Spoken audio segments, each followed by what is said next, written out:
Okay, so I guess we have a podcast, and we're doing it right now. And so this is David J, and I'm here with Man Boy, and what? His name is Amboy. Yes. All right. Well, let me. Okay, yeah, take two. David J here with Amboy, and we're just sitting down. We've just met in person for the first time ever here at the Coffee Bean at Tea Leaf in Carpinteria. down in beautiful downtown Carpinteria on the corner of Carp Ave and Linden. They're not a paid sponsor. This is an unsolicited endorsement. They're not a sponsor of the show, just to let you know. So in case you own a coffee shop, you want to sponsor the show, that slot's still available. Okay, so Amboy. Very good. So we know a guy, a mutual friend of ours by the name of Peter. Yes. And he was talking to you, and you were saying how you wanted to do a podcast. I was really interested in doing a podcast with Peter. Yeah. Because I like Peter's approach. Mm-hmm. Even though I don't align with everything that he has to say, right? He's very creative, and he has a lot of interesting things to say. And I'm always learning things on the internet. And we sat down many times, at the back of my garage, talking about stuff that we're learning. And we said that would have been just great for a podcast. And I begged him for months to do this. And finally he said, look, I can't do it. I got too many things to do. I really want to do it with you, but I have the perfect guy for you. Okay. And I said, okay, I trust your intuition. And he suggested, yeah, look up Dave. Right on. And that's how I met you, through an email. Peter knows me because he knows that I was on the radio for 25 years or whatever, and I'm off now. But I've got lots of experience on the air, and so he thought maybe podcasting might be something that I might enjoy doing. So he put us together, and here we are. And so we're going to actually talk about doing a podcast, and we're not like officially even doing the podcast yet, except I guess we are, because I happen to have a recorder in my pocket, and I thought, what the hell? I'm having quite a day. I want to talk about it. So let's just do a podcast and see how it goes. So my question to you is, why do you want to do the podcast, and what is your long-term goal in this? I don't know, and I don't know. You don't know? I really don't. I've been thinking about doing a podcast for a while. I mean, it's been... You've got a great voice for it. Thank you. And I'm not doing much with it, to tell you the truth. It's been a few years since I've been on the air. I kind of got out of radio and moved into television, and that wound up not really being a great gig, so I got out of the media completely. And I miss doing radio. It was a lot of fun. And so I've considered, if I have the extra time, maybe I'll do a podcast. And that'll be kind of a release for me for not being on the radio, but I haven't really thought about what it is that I wanted to do. And then when Peter kind of came by and said, hey, I met this guy, I know this guy, and he wants to do a local Carpinteria podcast. Yeah.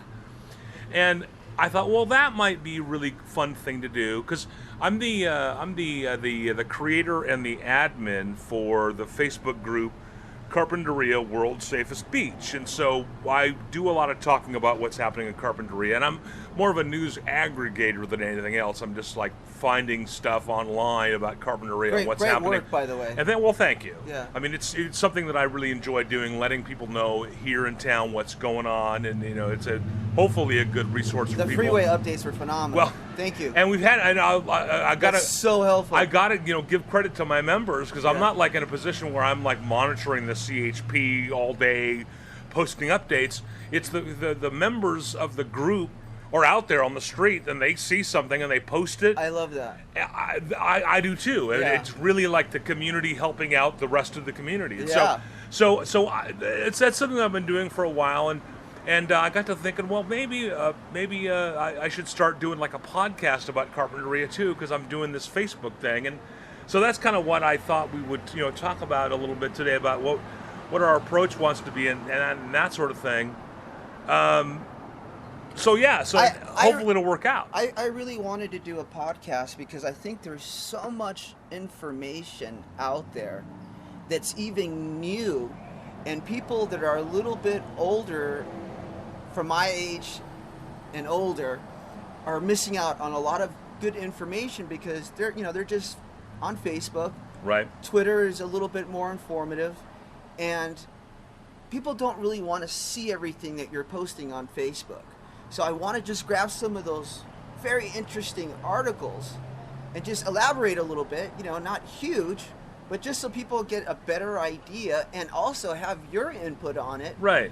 To, okay. share. Yeah, okay. Now, I certainly don't pretend on being like an expert of the issues that affect Carpinteria. I mean, I certainly know what the issues are. I try to stay on top of what's happening, but as far as being an expert or an opinion leader about them or whatever, I certainly don't pretend to be one of those. Hey, we should have the experts here. Well, that's the thing. I mean, we should maybe do some interviews with some different people. Absolutely. And so my question to you is, do we want to, I certainly don't want to usurp any control of potential podcasts from, you who would be like the co-host and kind of help guide the direction or anything. So I'm not trying to make it my thing or anything like that. But I'm thinking that it might be a good idea if we try to sort of ride the coattails a little bit of the Facebook group, sure. World Safest Beach, and kind of sure. not necessarily do like an official podcast, have it sort of be like the unofficial podcast, and maybe call it World Safest Beach or something. I love it. And then we can also get like feedback on the Facebook from the Absolutely. members of the group that maybe haven't heard it yet, but they're living in Carpinteria, and maybe invite them to listen and yes. and kind of get their input, and then maybe over time, maybe add Twitter and Instagram into the mix. Right now, it's sort of primarily sure. Facebook. So what do you think about that? Yeah, I think that's a great idea. I'm thinking about interviewing local people. I'm a contractor by trade, so I get into people's houses all the time, very unique people. Yeah. And I want to interview those people because I think it would be so much to share because it's local news and it's people that I've warmed up to that are willing to probably do the podcast with us. Right, okay, that's cool. And maybe, I can pretend to be a journalist again and try to get some of the local, business leaders or maybe even some of the local like political influencers and things. I really don't want to be political, but but it's a good topic. Politics do affect Carpinteria, and so while I don't necessarily want to talk about Trump or no Trump or the upcoming presidential election, I might want to talk about what's happening on the city council here in town, Absolutely. or the county board of supervisors, or what's affecting us specifically here in Carpinteria. Yes. That's kind of the guideline that I use for the Facebook group. I mean, sure. If you want to comment about something that's a little broader, okay. But if you want to post something original, make it about Carpinteria. Make it local. Okay. I don't want to hear about Trump or absolutely. What the governor's doing, or what the latest TV show you saw you want to talk about. You got the whole rest of the internet for that. Right. For the World Safest Beach group, it's all about the World Safest Beach and the surrounding area. Maybe Montecito, maybe Ventura, that kind of thing. So, okay, right on. So we're on it. Okay, well, so I have a subject for an initial podcast. It's not really about Carpinteria, but it's kind of how my day's going. And so I figured since I'm going through it right now, I might as well throw it out there. Yeah, tell me about it. And that is that I'm kind of freaking out this afternoon a little bit because I left my phone at home. And I don't have my phone on me. And I'm not one of those guys that's like, I feels like I'm like addicted to my phone. I'm always on it all the time. I try not to be one of those guys, but I left the house today. I was planning on meeting you here, and I went over to Worker Bee on Linden Avenue, another non-official sponsor of the podcast. My friend Rick owns it.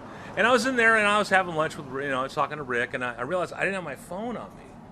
And I bravely considered finishing my lunch, driving all the way home to get my phone, then driving all the way back here to come next door to the Coffee Bee and Tea Leaf to come meet you.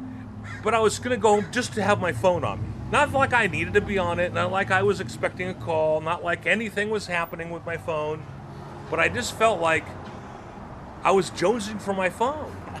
I mean, I quit smoking a few weeks ago. Yeah. And I've been smoking for almost 50 freaking years, you know. How many packs were you smoking? I was smoking about 3/4 of a pack a day. No. Yeah. And Wow. I've been smoking for my whole adult So life. you stopped dead? I just stopped dead. I mean, I've got lozenges at home. I've got gum at home. I've even got a vape pen at home. And I didn't do any of them. I just decided, because I've tried to quit before. What brand were you smoking, may I ask? I was smoking the cheap ones. Which is? I was smoking Pall Mall. Pall Mall. Pall Mall Blue 100s. Where particular people congregate? Mm-hmm. Where that's what it says on the outside of the does box. it? It says, yeah, where particular people congregate. I've been smoking them for I don't know how many decades. Non-filters? I didn't even recognize that. No, I smoke filters. Filters. Those non-filter Filter. Pall Malls are. Yeah. Those are like hardcore. Yeah, my grandfather used to smoke those are hardcore. Yeah.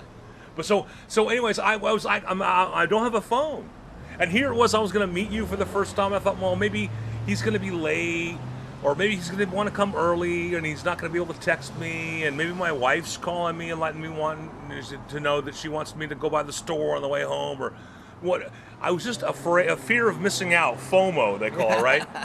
And at least the kids called it that. And I was going through FOMO. I didn't have my phone, and so like, am I addicted to my phone? Yeah. I mean, Yes. when's the last time you were without your phone?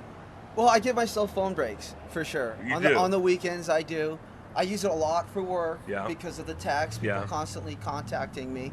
I'm on Facebook all the time, like everybody else. I'm on Twitter all the time, like everybody else. But you got to give yourself a break, because I think it does something to you neurologically. There's something that it does when you're on it too much. It totally does. You feel weird. You almost feel like you're in a fog. Yeah. Right? Yeah.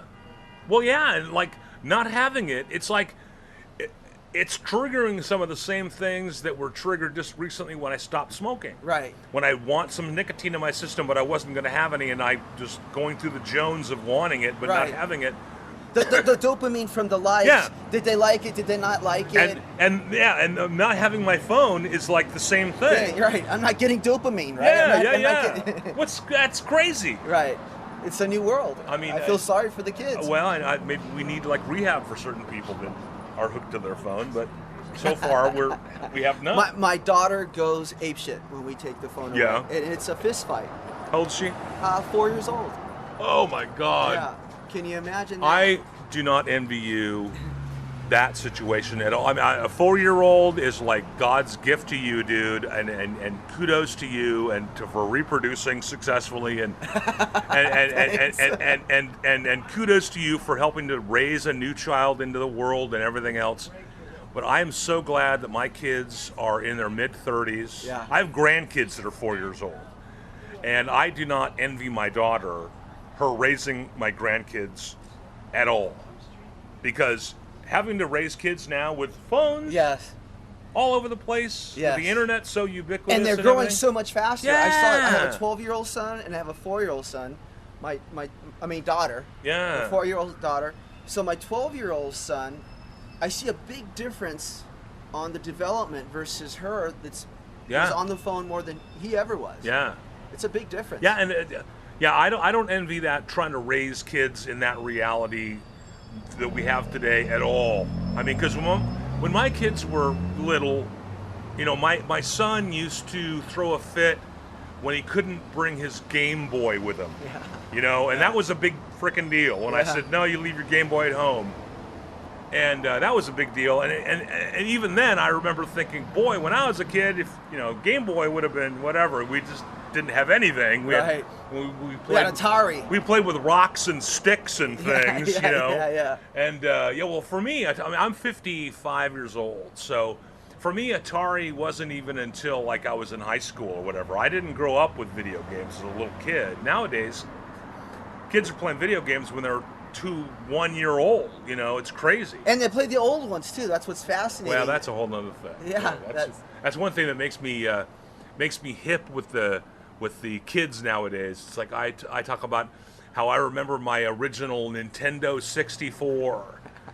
You know, and playing like Pac-Man and like Duck Hunt and getting Zelda and playing, and like they're like, wow. Now, do you think that has an influence on children being violent? Do you think it has an influence? All those I don't know. Like Grand Theft Auto. I'm undecided about that. My wife is of the mind that she thinks that part of the problem today with there's so much gun violence and so many angry people out there is partly because of video games. I'm not saying it's not. I'm not saying it is. I'm saying, God, I don't know. But there's a resentment out there, though. Well, right? there is, and I wonder whether or not it's because these kids are kind of getting their violence from video games, or whether it just helps them to harmlessly release it. I don't know. I don't really know. I don't know for sure. But you think there's a resentment in today's youth? Well, more I than think ever, that there's. or? I think there's a resentment in general in society now. I mean, versus 10 years ago, versus 20 years ago, versus 30 years ago. I partly, I mean, I know it's easy to blame the internet or whatever, right. but I partly to blame the internet because it's given us a certain amount of anonymity where we can go online and we can talk about stuff, and we're much meaner than we used to be. I mean, people will text me or Facebook me or tweet me or whatever stuff, and that they would never say to me in public. I mean, right. if I ran to if I saw them in an elevator, they would never tell me what they tweet at me, you know, and they wouldn't insult me the way they insult me online. Right. You know, I mean, people call you stupid or you're. Are they anonymous or are they? Well, they're not even. That's the thing. I mean, with Facebook, you have a Facebook identity, right? You know, but it's still the fact that you're not in the same room with this other person, right, makes you not respect them enough or something, and so you're much. It's more, a virtual connection. It's not even a real connection. Yeah, you're much more willing to like say something that insults the intelligence of that person or what. I mean, it's like, you know, if you voted for Trump, there are some people that just think you're dumb for voting for Trump. And you would say to people who voted for Trump things that you would never say to them at the dinner table.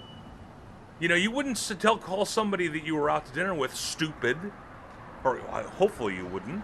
Right. But online, it's just the easiest thing to do. Yeah. And so I think that's cowardless, I think. That's why foreign governments, whether it's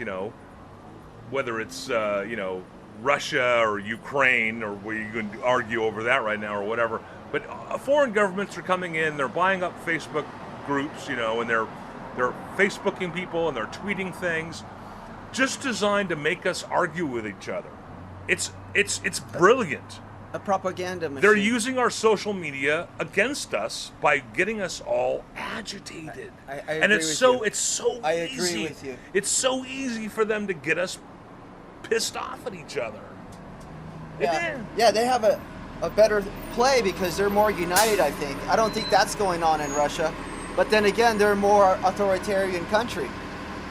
Well, and of course, we're probably doing the same thing to them. Right. Right. The American government's probably doing the same thing to their Facebook, their Twitter, or whatever, you know, so. By the way, did you see the Edward Snowden interview with Joe Rogan?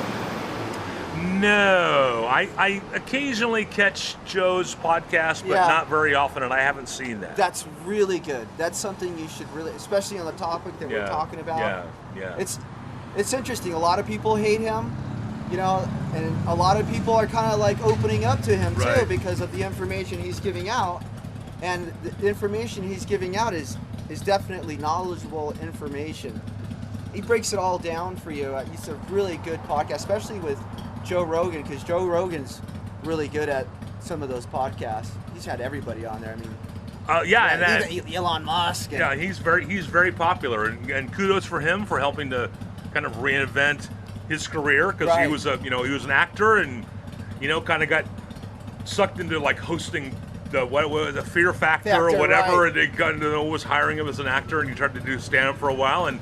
But he's ballsy. Now he just goes right out and goes does the podcast. Balls to the wall. Good for him. Right? Good for him. Yeah. Good for him. Well, listen. Okay, so we've opened up all kinds of cans of worms, and we've done exactly the thing that I didn't want to do with this podcast, and I hope not to do in the first place, and that is talking about like things above and beyond what's happening in Carpinteria. But see, that's the problem when you let me talk about stuff. I'll take it off to a tangent. So maybe we should like book some guests. Yes. Get some people, Local. some ideas to talk about and have that, I think we should interview Peter. Well, I think we should too. I think that's a really good one. Because he does PR, so I know he's got some clients of his that he'd like to talk about on the air, which we can talk to him about that. But I'd like to interview. Peter and I used to be on the HOA board of Lagunitas together because we were neighbors, and so he was the secretary, and I was a member at large. And so I know him from that. So you know Chris Kate? I don't know if I know Chris. Kate? I He's don't an know. owner there at Lagunitas. There's 70-something owners, so okay. I don't know them all. But anyways, Peter would be an interesting guy to interview, not just for his clients, but really for him. Yes. He's fascinating and super creative. And I think he's super fun, so we'll put him on the list. I tell you what, we'll do it all.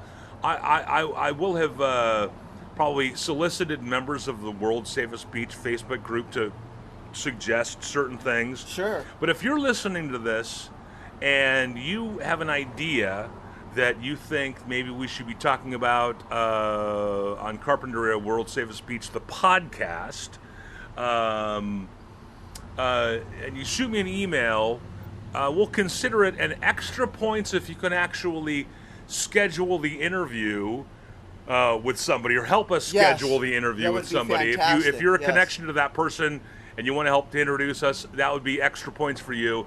And so send your emails to worldssafestbeach@gmail.com. Make sure you spell all those letters out in worldssafestbeach.com. I just came up with that email address, and I was going to tell you about it here in a minute. But I assume that you have no problem using worldssafestbeach@gmail.com for people to email us and different ideas, and we'll roll these out in future weeks whenever the inspiration overtakes us to do a new podcast.